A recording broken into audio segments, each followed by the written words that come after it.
It was the only married at first sight wedding to survive the show. But just weeks after the cameras stopped rolling, Ben and Stephanie shocked fans with the news that they'd split.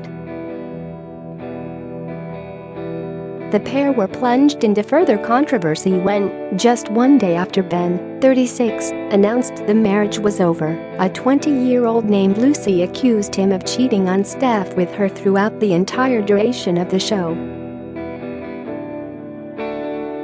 Speaking for the first time since the scandal and split, Ben Jardine talks exclusively to The Sun online, insisting he always wanted his marriage to a stranger to work. The property tycoon says, "I did kiss someone, but Steph knew it was all over before that. I'm sorry, I just didn't love her." Reacting to Lucy's claims, Ben says she made advances which he eventually spurned. "At the time I was completely committed to my marriage, but I was being pursued all the time, and I just thought, I don't need this. Yes, we did have a kiss and a cuddle, but then I thought, no, this is wrong. I completely called time on it. It was only a friendship to me, and people are reading too much into it." Ben adds, "I need to choose my friends more wisely, and I shouldn't put myself in these positions." And while he acknowledges that the kiss did happen before he told wife Steph, 32, he wanted a divorce, Ben insists it was clear to both of them that the marriage was over after cameras had stopped rolling.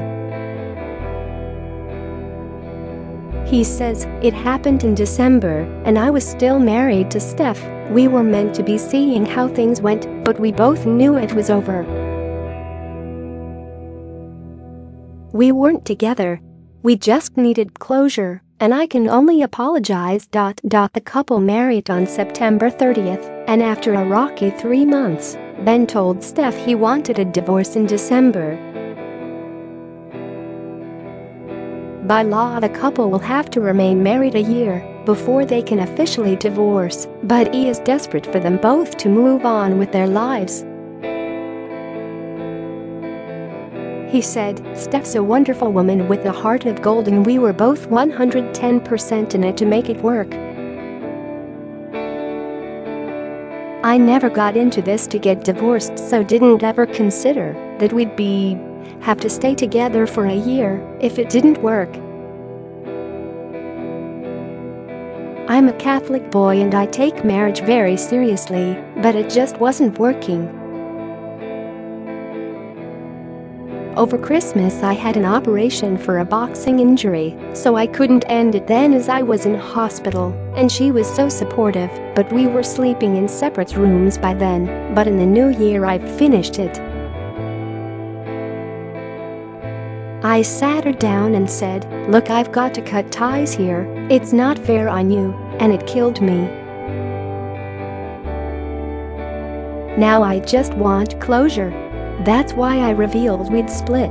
I was sick of lying and everyone burying their heads in the sand thinking we'd sort it out. I just hope she's moved on by 30th September and has met the Prince Charming she deserves." Ben speaks glowingly of police officer Steph, but says the cracks in their marriage were clear as their personalities just clashed too much. "We were scientifically the perfect match, but we clashed behind the scenes as we are two very dominant people, and someone was always trying to take the center of the ring.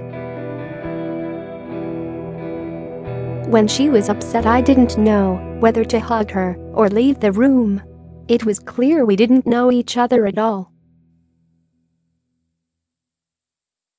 Scenes showed the pair locked in a series of conflicts which ranged from tearful arguments to petty bickers.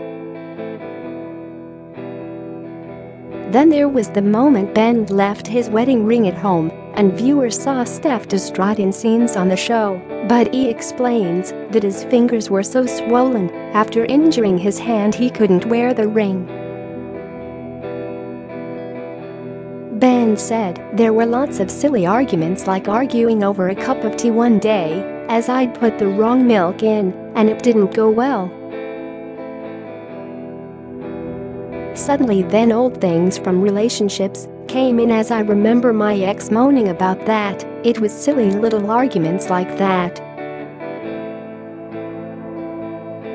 Ben reveals another massive factor in the breakdown of their marriage was his cheating ex who haunted their entire marriage, and he admits many times that he was still harboring many deep-rooted insecurities from the 12-year relationship. I tried and I gave it my everything, but suddenly things from my past relationship were coming up. It was like living with someone started to bring up all the memories. In my past relationship, I was deeply in love, and I thought that was my forever, and suddenly she left me for someone else one day, and I tried to save it for 2 years. This time I thought, I'm not doing that again. I'm not wasting Steph's time like someone wasted mine. I had all these scars on my heart that I thought had healed, but it had been smashed to pieces. When my ex left me, she took my best years, and there was no way I would ever take Steph's best years from her. He adds, Steph is perfect and is a wonderful person, but I need to feel like me again. You've got to love yourself before you move on. I'm tempted to go to a monastery to find myself. Ben hasn't given up on love, but certainly won't be pulling out all the stops to find it again. He said, I need to concentrate on myself, but I'm not going to go looking for love. This day and age everything's so fast, but I'm hoping something will happen when you least expect it. Hurting someone hurt even more than having my heart broken, but it's taught me a lesson: you can't go looking for something.